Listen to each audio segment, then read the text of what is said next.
Hello, Tarnished Coast.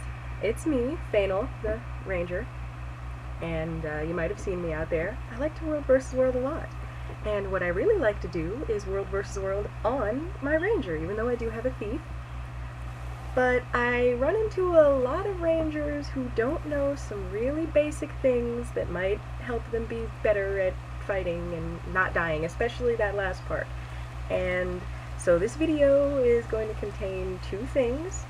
It's going to be a tutorial on how to sword dodge, which is the most important skill a ranger can have, literally the most important skill in my opinion.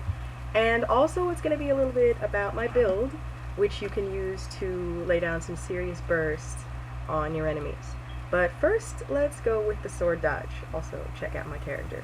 Isn't he lovely? Of course he is. Alright, and it's my pet, Friender.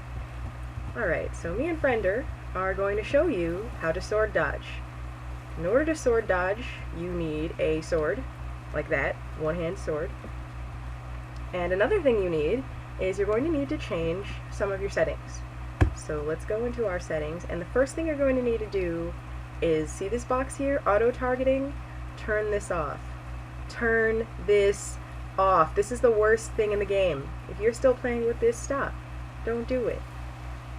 So make sure you have that off. And then the second thing, and this is really important, right here, about face in your control options. You need to keybind this to something you don't mind hitting so much that you almost break it, because you'll do it a lot. Turns your character 180 degrees. Really useful. Alright.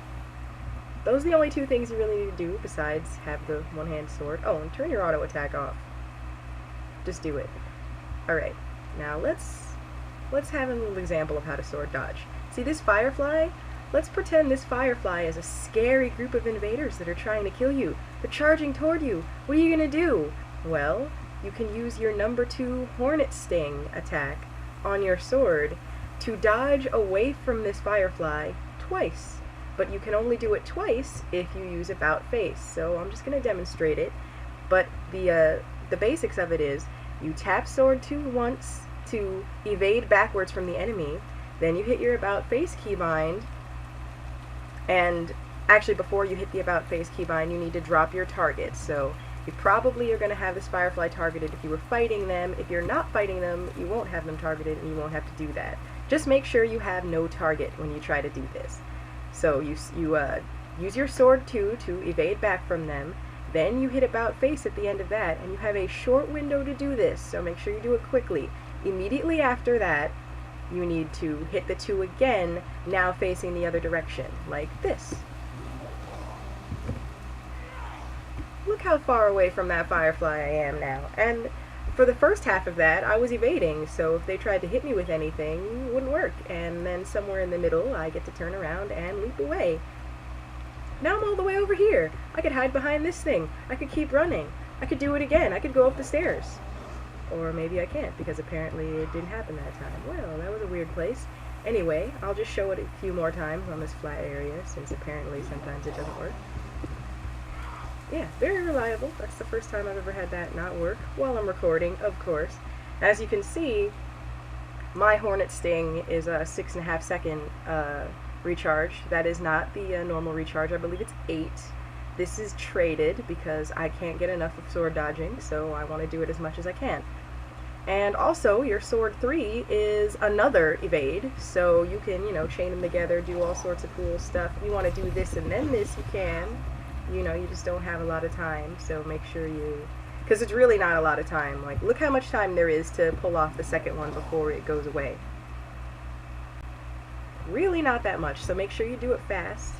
And whatever you do, make sure you drop your target. If you don't drop your target, when you try to do that second leap, you will leap right back to the people chasing you, or the bad person trying to hurt you, or whatever it is. And you don't have to dodge straight back. Straight back is good for getting away from enemies, but if you don't want to do that, dodge this way. Well, no, I have to turn my character a little bit. Let's try that again. If you don't want to do that, you can dodge over here. You can dodge wherever you want. You can be ridiculously mobile. What was the cooldown on this? 6.5 seconds. Every 6.5 seconds, you can leap all over the place like a maniac. Now tell me that is not key to survival You want to run crazy builds where you don't have a lot of toughness? This is what you need right here. Sword 2, Sword Dodge, best skill ever. Please learn it. Please learn it. All Rangers on TC. I love you guys. I don't want you to die. Alright, so that's Sword Dodge, and that's pretty basic. Now, we'll move on to some more advanced tactics. You ready, friender? This is what we do. Well, if you want to run the same build as me, which is a crazy, like, super burst build. And I know you're going, Rangers don't have any bursts, or maybe you're saying, oh, but then you'll die because you're not bunker and traps and regen. And I used to do that, and it works, but this is more fun. You will die probably more often than the other builds, I'm not gonna lie, but the pure joy of hitting someone this hard, I think is worth it. And honestly, if there were more Rangers, hello, fellow Ranger, I wonder if you'll watch this video in the future. Anyway, if there were more Rangers running this build, I think we would be regarded as a lot more dangerous than we are. So, let's explain the build. Well, we don't really have to explain it that much, I'll just show it to you. This is it.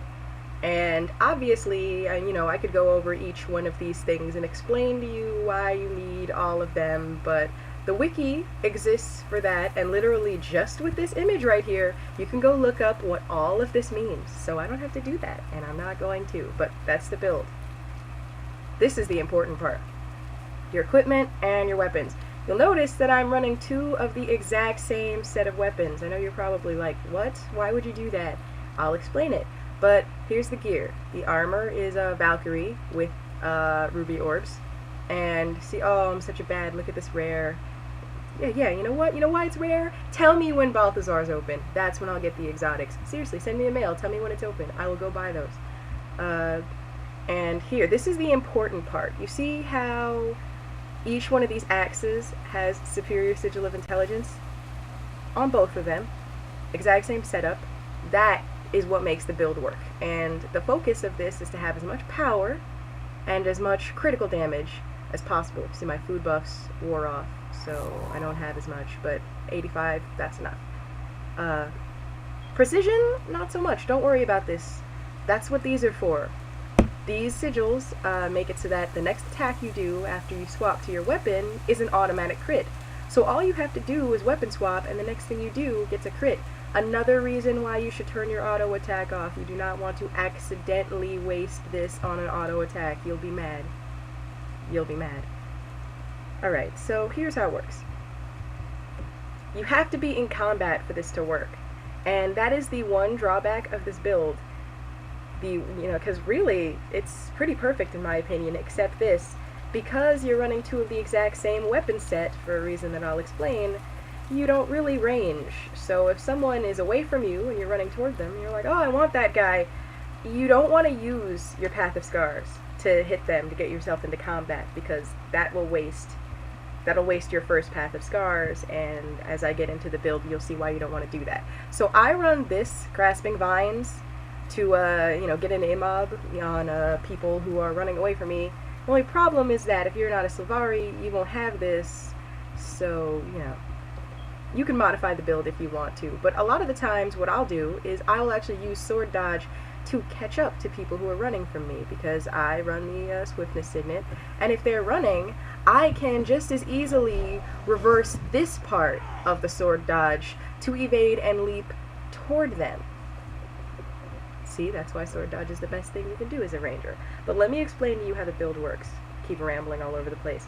The point of this build is to get crazy high crits on Path of Scars. How do you do this? Well, you need to make sure that you automatically crit with Path of Scars, which we've set up. Because we run the same weapon sets, and each axe has this, and I believe the wiki says the internal cooldown for this sigil is 9 seconds, and the weapon swap cooldown is 10. Every time you swap weapons, you're going to get an automatic crit. Swapping weapons equals crit. And the crit you want is on Path of Scars. Now this is really simple. All you have to do is make sure you're in combat, which I can get into combat by sending my pet at this firefly, and then you swap weapons and use Path of Scars. You'll get an automatic crit. It will do ridiculous amounts of damage. But this build intends to crank it up. And how do you do that? By popping your Swiftness Signet. And as you saw in the actual traits, I have Signet of the Beastmaster, so this is going to give me 150% more damage along with my pet, though the pet doesn't really matter. All you have to do is get in combat, swap weapons, hit 7, and then hit 4, and fireworks. So here we go. Friender, please hit that firefly. Oh, the scale wants some too. Whatever, scale. Now I'm in combat, swap weapons, 7, 4, boom, 4k, and it comes back for 1k, that's nice. Apparently I'm jumping all over the place killing these things, and tell me when the last time you, the ranger, and not your, like, you know, beefed up jaguar, hit something for 4k. You can do this pretty much on demand. Every time your weapon swap is up, you can do this. Now, you can't do it with the Signet every time because of the 24-second cooldown, but it's not even like it doesn't hurt that much without the Signet. Here's how much it is without the Signet. Swap weapons, hit 4, 3k, and it's gonna come back for another 1k. That hurts. And these mosquitoes and fireflies and stuff, honestly, nowhere near as squish as players. I'm hitting players for 5k. I hit some poor Mesmer for 8k the other day. He was up-leveled, but I mean, that's some serious up-leveling. And the highest I've ever gotten was actually on an up-leveled Guardian, so he must have been level 2 or something. It was sad. But really, it hurts a lot. It's really easy to do. It's no warning. There's no warning to this burst. The moment you do it, unless they're dodging or you're blinded, I hate it when I get blinded when I do it, but it's gonna hit them. Pretty much is going to hit them. So let's just show it off a few more times. Get into combat, swap weapons, hit 7, hit 4, ow. Oh god. That mosquito's like, why? Why are you doing this to me and my friends just to show this off? You're horrible. Everything about you is horrible. Look at that. 4.4k. Beautiful. And that's pretty much it. Now there are variations on this you can do. I like to, if someone wants to get up close with me, I will usually entangle them with this if I haven't already used it. And then I'll hit Lightning Breath on my River Drake to do ridiculous amounts of damage to them while I do this combo. Or sometimes I will stack right up on top of them and, let's see, I hope these guys aren't so far in the water that I can't. Okay, they're not. So get up close to the sky, and just so that it doesn't die before I can do it, I'm going to show you. You just stack a whole bunch of vulnerability on them by doing this, and then do it. Oh god, 4.7, and it comes back for another, what is that, 1.3k? Whatever that is in total. It's unpleasant. It's unpleasant for mosquitoes, it's unpleasant for invaders, it's unpleasant. And that's the build. It's a very unpleasant build for your enemies. You'll love it. And that's pretty much it. That's everything I had to show you. Unless you want to, you know, stare at Phaynel some more. Isn't he lovely? Oh, isn't he?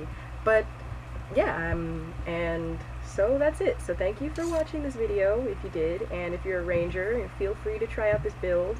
And if you have any questions, you can always, you know, send me a mail. As I said, my name's Phaynel. I run with these guys, the best people ever. I love them. And, thank you for watching, and enjoy. Enjoy your ranger. Enjoy being dangerous and mobile, because that's what we are. Dangerous and mobile. Learn how to do this. Thank you.